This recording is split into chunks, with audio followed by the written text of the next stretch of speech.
You are now watching Believe. Do you believe? What's up, everyone, and welcome to another edition of Believe in Falcons. I am your host, Will McFadden. Joining me to break down another just head-scratching Falcons loss is former Falcons fullback, Ovie Mughelli. Ovie, what's up, man? How you doing after that game? I'm all right. I'm okay. Not really, but I gotta say that because that's what people say on these shows.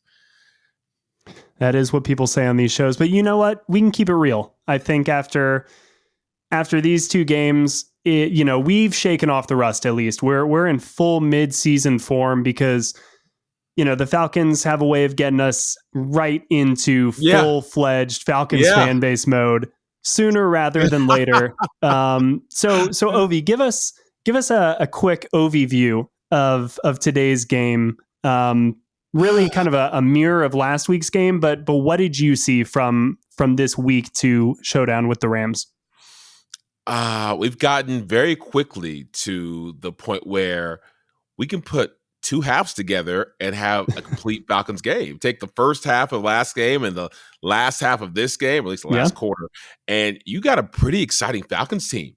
The problem is, and we kind of talked about it earlier, the woulda, coulda, shouldas are starting to already drive me insane. And if you take this out and take that out and you just excuse this, we're a great team is comforting in the recesses of my mind. But in reality, where we all are supposed to live, it doesn't mean jack crap because it ends up in L's. And these L's are even more frustrating when you know that they could be W's by us just playing within ourselves. Like, I'm not asking them to do anything crazy. Just get your first down, stay ahead of the chains, convert, throw the ball, catch the ball, simple things. And we'd win games. We can be 2-0. We could literally be 2-0 right now and should be. But I guess, Falcon's going to Falcon.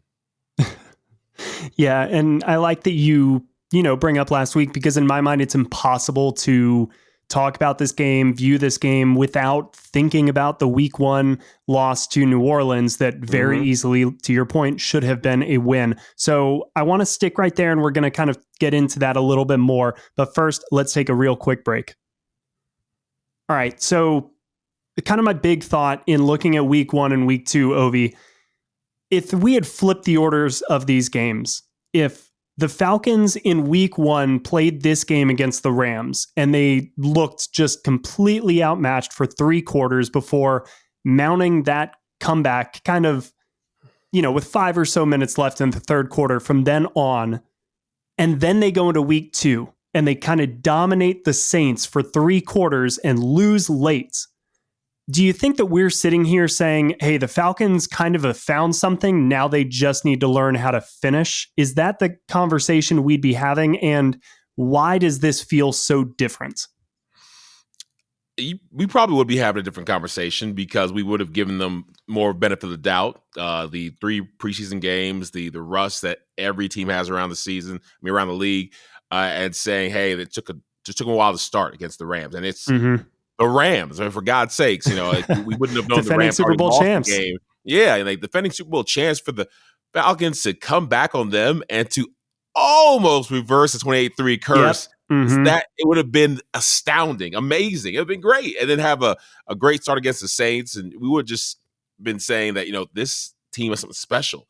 And people didn't think they win 2 games all season or more than 2 games all season, and they almost won 2 off the bat.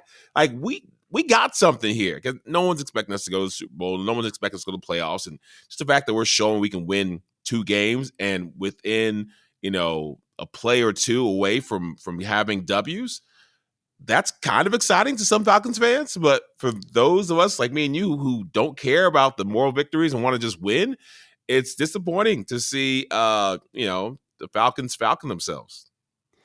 Yeah, it definitely, there are some silver linings that you can take out of these, and it's our job to point those out as well. But you said it, and for you and me and everybody that kind of ultimately at the end of the day looks at the 0-2 next to your name, you didn't get it done. And sure, the last, I'd say 20 minutes of this game were very positive for Atlanta. The reality of it is that they were pretty much out of it by the time halftime rolled around. And in the first half, the Falcons offensively were 2 of 7 on third down. They were 0 for 2 in the red zone. Conversely, the Rams were 2 of 2 on third down, which is insane that they only had two third down attempts in the first half, and they were 3 of 3 in the red zone. I mean, that right there is an indicative of an Atlanta offense that I think moved the ball in spurts, but were never really threatening in any way, shape, or form to the Rams. And defensively, the Falcons just kind of couldn't do anything, I think, to throw the Rams off or knock LA kind of out of rhythm with what they wanted to do. It felt like the Rams just dictated very much most of this game, kind of like the Falcons did last week. How worrying is that to you, Ovie? Because for most of this, I was like, Atlanta can get all of the takeaways it wants on defense, but until they actually prove to me that they can force a 3 and out or get pressure on Matthew Stafford, it kind of doesn't matter because I expect the Rams just to move the ball whenever they want to. Did you feel the same way?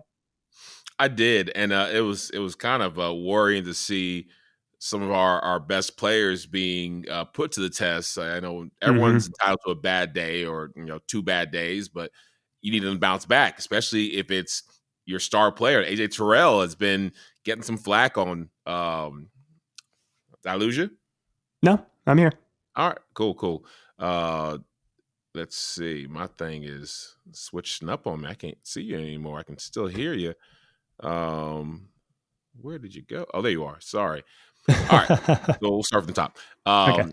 So I really feel like, it's a problem when some of your best players are struggling and you need those guys to be your leaders. And AJ Terrell's been getting some flack on social media and in the NFL's sports sphere because he's been getting burned a little bit. And I get, having bad days. Shoot, I've had a couple playing fullback where it's, certain linebackers just get the best of me 1, 2, 3 times in a row. And I got to stop the bleeding. And who got the best of you, Ovie? Who comes to your mind first when you say that? My good friend Takeo Spikes, who won't let me. Okay, there you go. He's got like 3 or 4 ISOs in a row during a 4-minute drill where Mike had to run around me because there was a pile of like smoldering ash where he exploded when he hit me. But Spikes and Ray got me a couple times. But our defense has not been, measuring up. They haven't been able to stand up to the test of an elite offense, which the Rams obviously are. And now in the second half, they changed things a bit, but just the porous nature of our defense was a little bit upsetting. And I guess the good thing is that they're a great team. They're supposed to do that. Last year, we were getting this done to us by mediocre and bad teams. So at least the beginning of our schedule is going to let us know who exactly we are. And right now, we're not able to stop great teams. No, not able to stop great teams. But again, there are some silver linings in some key areas. One of those today, special teams. Our guy, my guy, Troy Anderson. Hey, how about that, Ovie? We're 2 games in and score 1 for the Troy tracker. Proving his worth. So has he? How many snaps has he gotten on defense? I don't think I've seen him in there much. So overall. I don't believe, if I recall correctly, he got any snaps on defense last week against New Orleans. We don't know the snap counts yet, or at least I have not seen them. Those usually come out kind of with the game book later on. And I'd imagine that I didn't see him out there a ton on defense, although the Falcons were rotating a lot on defense. And we'll get to that in a second. But it was the special teams play. And I think that's something that this coaching staff, they did a lot last year with Richie Grant. They did it with kind of Michael Walker. They're going to groom these guys through special teams. So for him to make a big play, and then like Lorenzo Carter was out there right next to him. So this is who we're talking about is playing special teams. It's guys who they trust to make an impact, and they certainly did. And it was kind of the pivotal moment, I think, in this game. Yeah, it was absolutely huge. And so hats off to Troy. I know I talk a little bit of trash about him because I wanted someone else to be chosen. But no, he's going to prove not just me, because I'm not the only one. A lot of Falcons fans wrong about the pick because he wasn't a highly touted name in just layman's terms. Scouts may have obviously thought of him as much higher, but the layman fans out there, I'll include myself as one of them, were like, Troy who?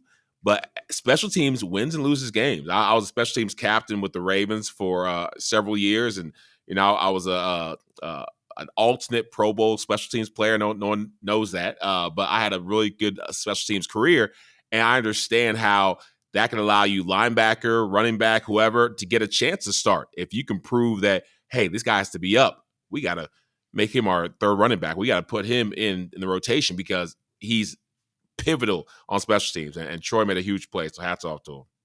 Yep, 100%. And Quinton Bell was notably inactive. He's another kind of key special teams linebacker. So we're already seeing, if there's a little bit of an ongoing competition in season for some of those last final, at least active game day spots, the 48, maybe it comes down to that last special teams role. And Troy Anderson, made a big step forward, not to the non-layman like me, the non-lay people.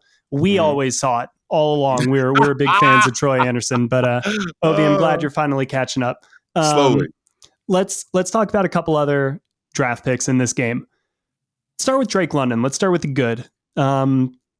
Through 2 games, dude, he looks like he is more than capable of being a number 1 receiver in this league. What did you see from him getting his first touchdown today? Again, kind of leading the pack for Atlanta, 8 catches, 86 yards. They went to him a lot late. What'd you see out of Drake London? Man, Drizzy was going off today. Drake was showing off back, in his hometown area, back in LA. Sure, he was spending a lot of money on tickets, but he showed out for his people. He put on for his city. They had a lot of people that were just going to be, I think, really excited to watch Drake go to the next level and do a little bit more. And I was so impressed that what he did was route running, strong hands, his yards after catch were all impressive. And these are things that we saw in his his highlight film from college, but doing it in the NFL is a different thing. And that moment when you realize I can do it on this level too. I got these boys. I can hang with them.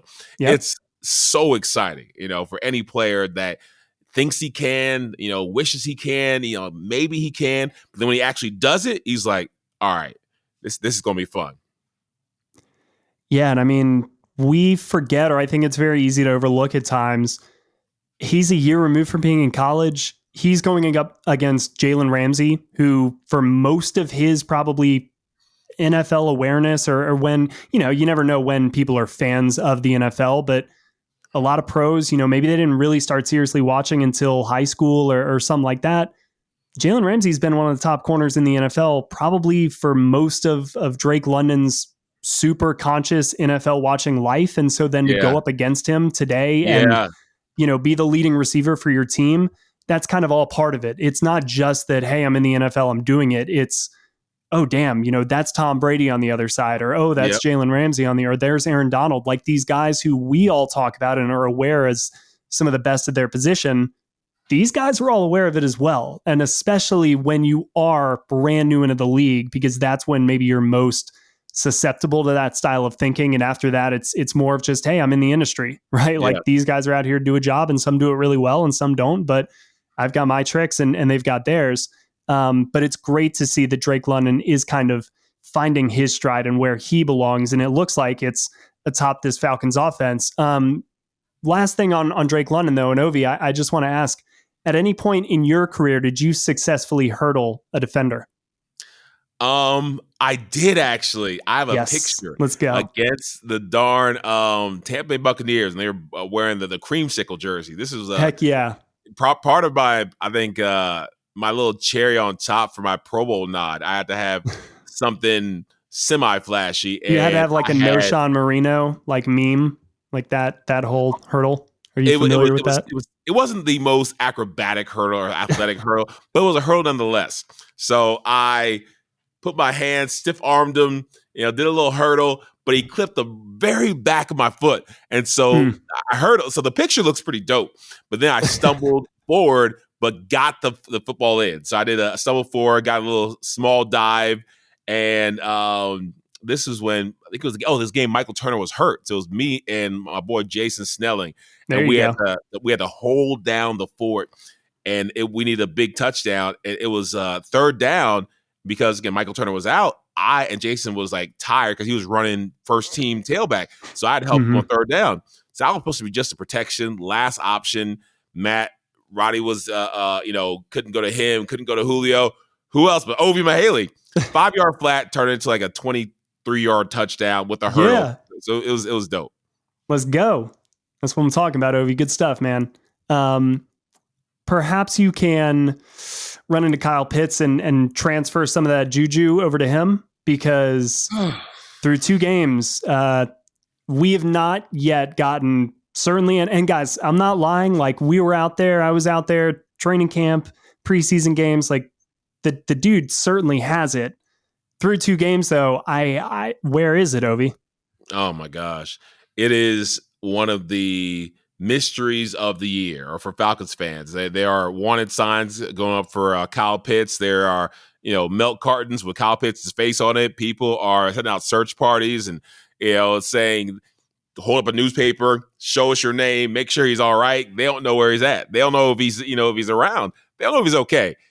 I'm pretty sure he's okay, but I'm sure that he's as hot as any one of us, because I've been there where players know their worth. They know their value. They know that they can help. And it's one thing if, it still bothers you when you win and you're not being used, but it burns you. It eats at your insides when you're watching your team lose and you can be a game changer. I mean, there are times where I'm watching us, run a 1-back formation, get stuffed, or I'm watching us on 3rd and 1 and they want to be cute and do some, acrobatic stuff. I'm like, give me the goddamn ball. Let me do what I do. It's 2nd and 1 at the goal line. Mm-hmm. I know it's the obvious thing to run a fullback dive, but run a fullback dive. And so, I just went to 2 Pro Bowls back to back. Give me the ball. Didn't happen. Kills me when I lose. So Kyle Pitts has got to be hot right now.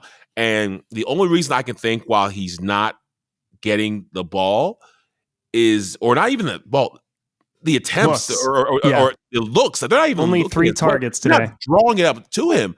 I think that they had a concerted effort to get Drake London involved, as they should, being their new rookie, but they went too far and they just got into the heat of the moment, being down to where they wanted to go with the hot hand. But Kyle Pitts is over there wide open. No one's looking at him because everyone's going to Drake.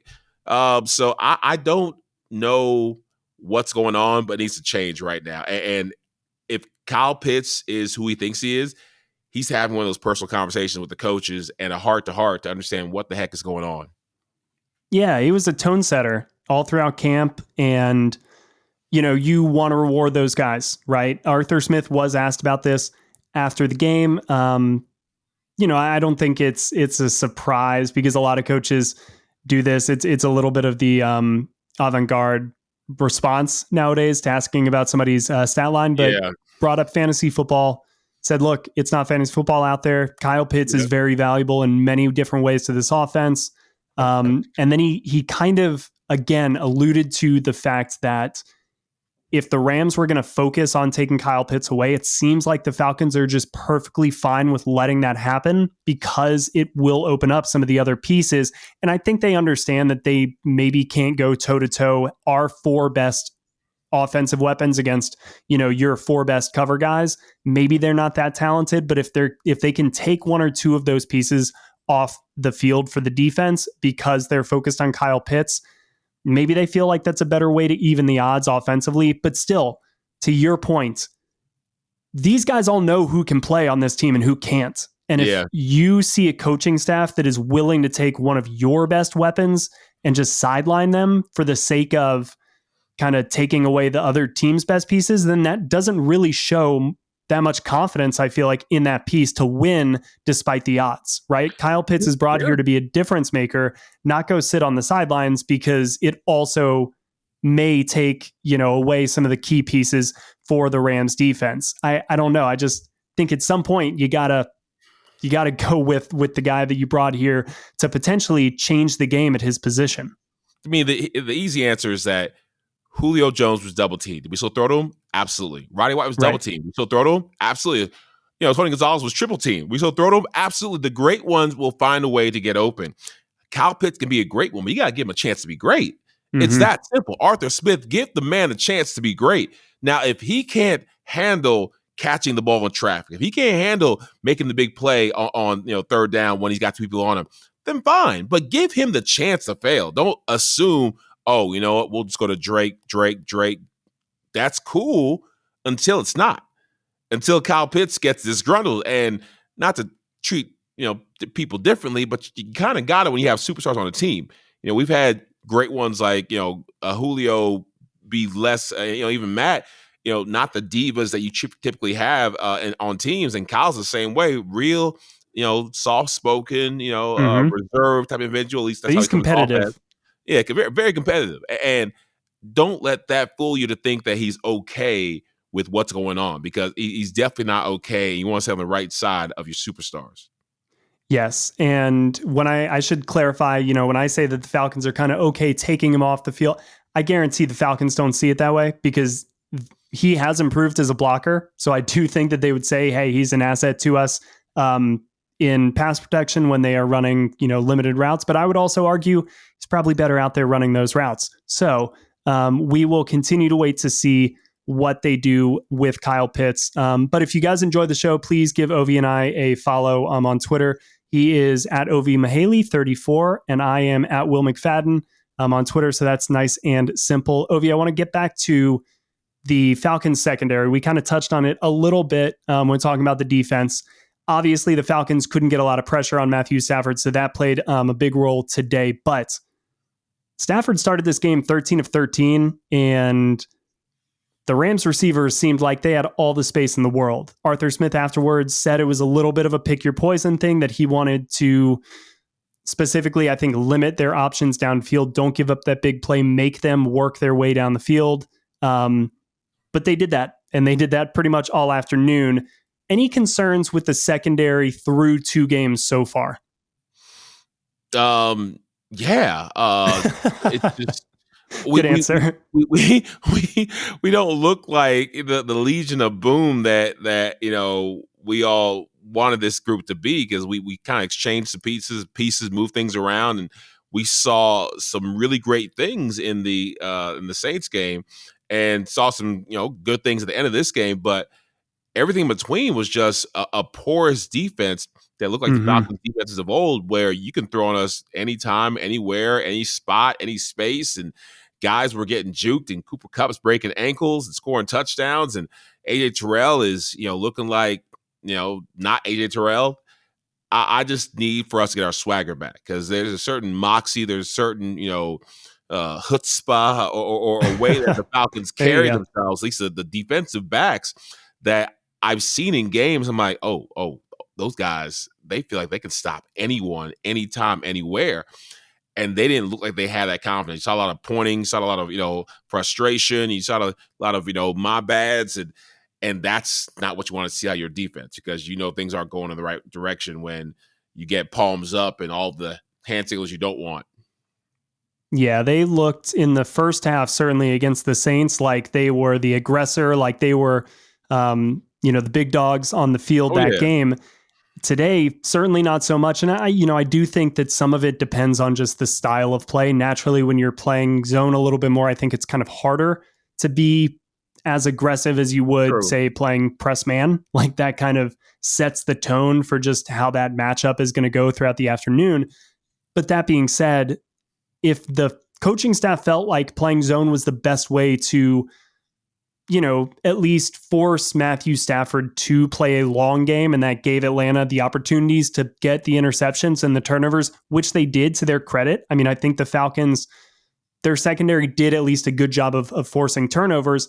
It's just that generally I'm not going to rely on turnovers to be the most sustainable attribute for a team to carry throughout the season. It's one of the questions that I had about Dan Quinn's philosophy of turnovers being the identity of a team. It's just, that's a really hard aspect of the game to control.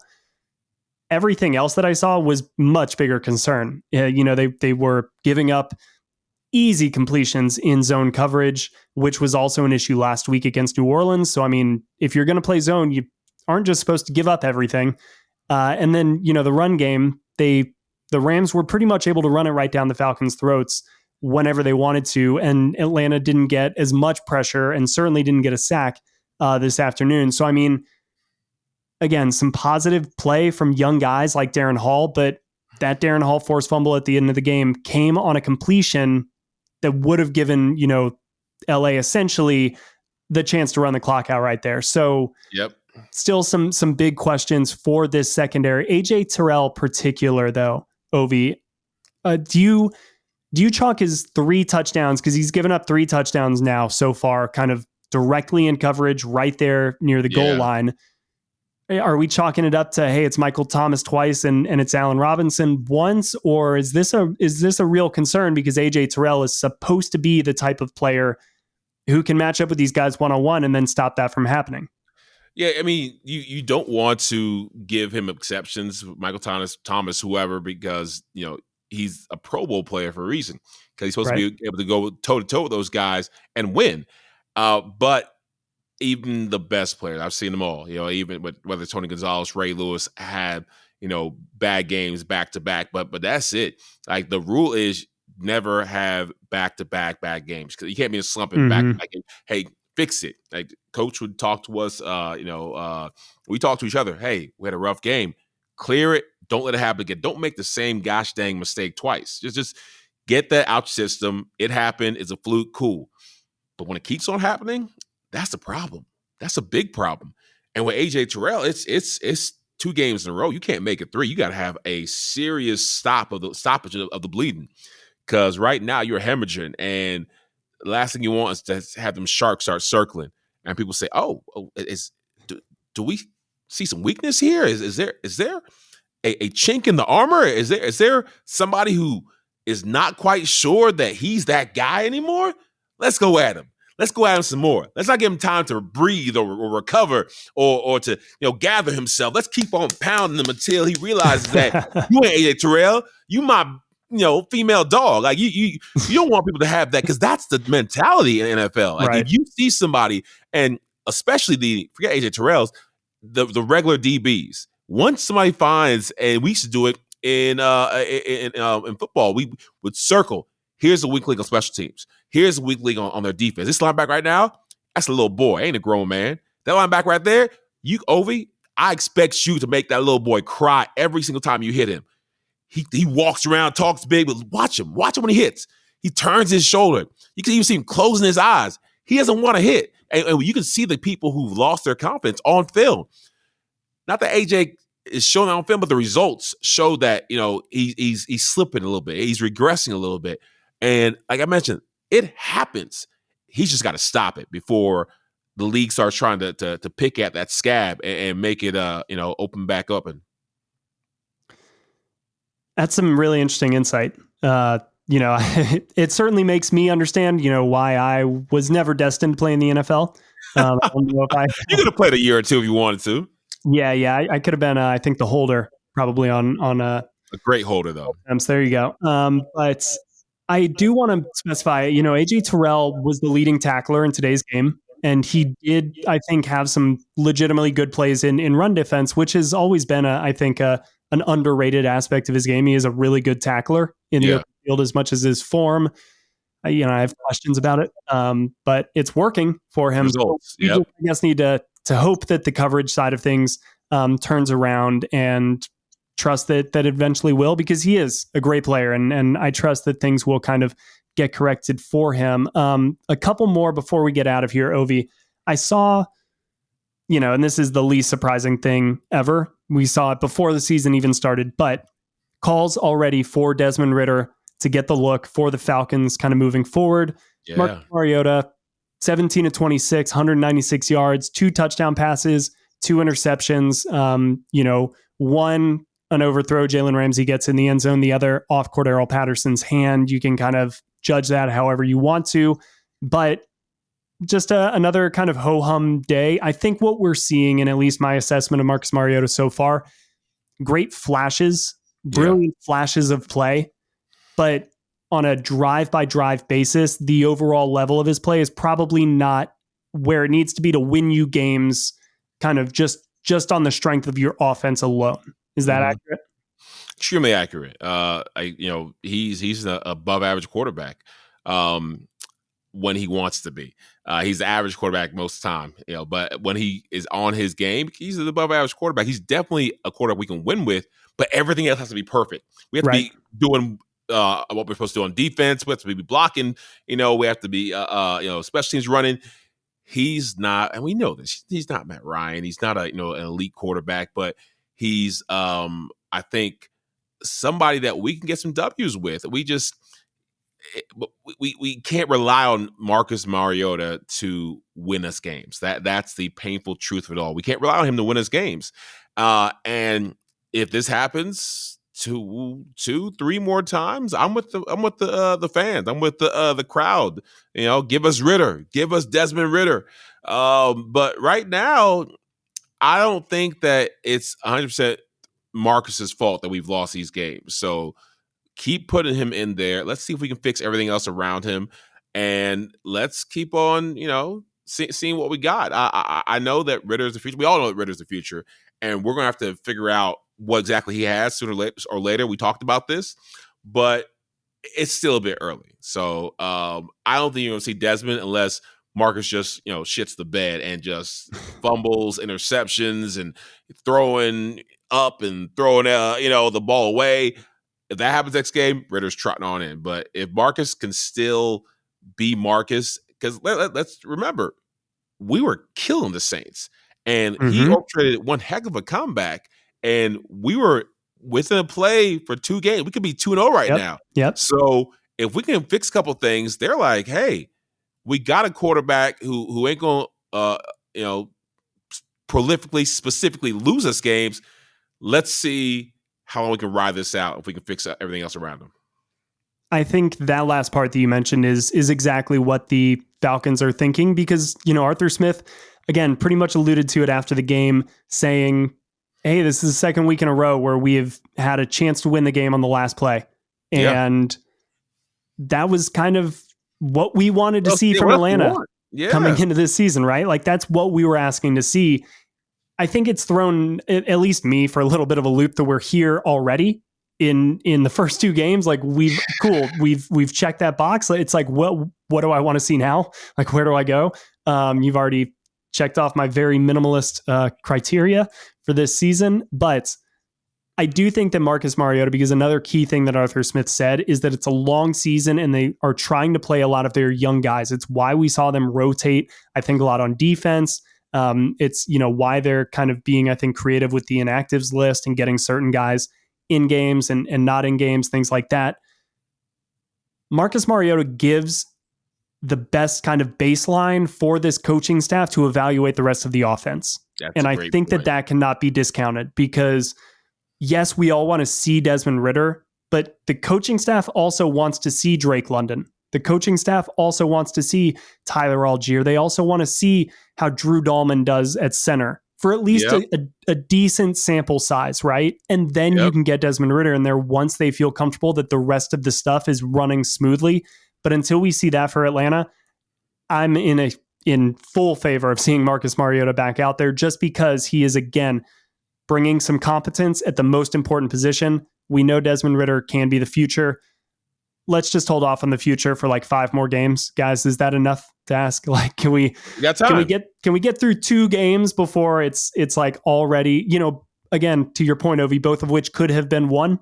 So I'm not surprised by it, but it still just, it annoys me a little bit. It's like, what did you think was going to happen? True. Very, very true. And I kind of like the fact that, hey, if we're going to lose, let's just lose. I don't want to be a darn 9-8 or 8-9 team again, or win 6 games. I understand the moral competency, but you're still getting, for the coaches who secretly want the highest draft pick possible and secretly kind of know that we're not going to be fired if we have a 3 or 4 game win season. We're here. They know that we're trying to build something, and what they want to see is just improvement.